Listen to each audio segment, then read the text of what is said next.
Кешке келіп, әсем әндерін әуелетіп, тұрғындарға қуаныш сыйлағандардың бірі Меломен тобы болды. Алғашында «О махаббат» әнімен халыққа танылған ұжым бұл жолы шымкенттіктерге жаңа туындыларын арнап, көңілдерін көтеруге келіпті.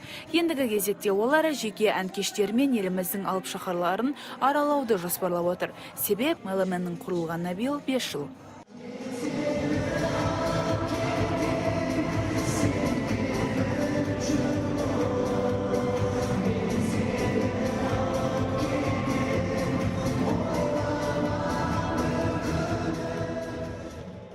Бұл кештен Мистерианс тобы мен Әли Оқапов та қалыс қалмады. Оларда жиналғандарға ерекше көңіл күй сыйлап, бір серпілтуге бар жігерлерін салды.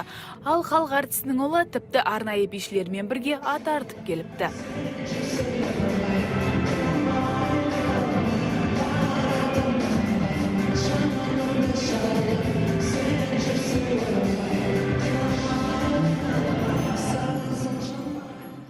Ал вокзалда қауышқан қызға ән арнаған Серік Ибрагимов тұрғындарды ерекше таңғалдырды. Ол қос аспапты қатар орындап, әнде айтып, бір мезетте би биледі. Жеті өнерді бір бойына жинаған ол түсірілім топқа да айрықша қимылдарын үйретті.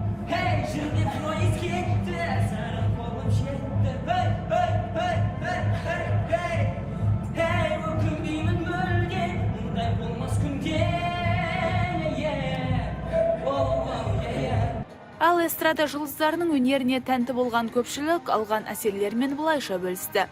Әли Оқапов мен Мистерианс. Неге? Өлеңдері өте жақсы. Ұнайды өзіме. Сүйіп тыңдайтын топ әншілерім. Мне очень понравилось. Все было интересно, но чуть-чуть было холодно. Әли Оқапов, сосын Мистерианс, Серік Ибрагимов бәрі ұнады. Жақсы өтіп отыр концерт. Шымкент жұртшылығының қонақ жайлылығын ерекше бағалайтын әншілер ырғақты әуендерін орындап қана қоймай, алғыстарын жаңғыша жаудырып, ізгі тілектерін аямады.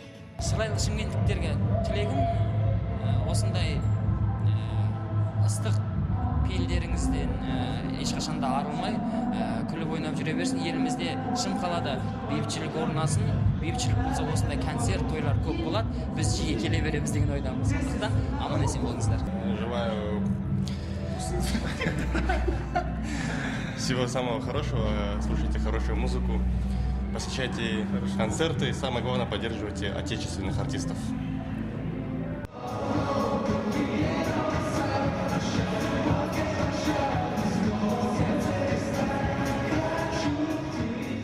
Таңшолпан Шамбай, Әділ Самайликов, Мұрат Адидаев, Сәкен Сөрқұл, Олжас Есенов, ТВК телеарнасы.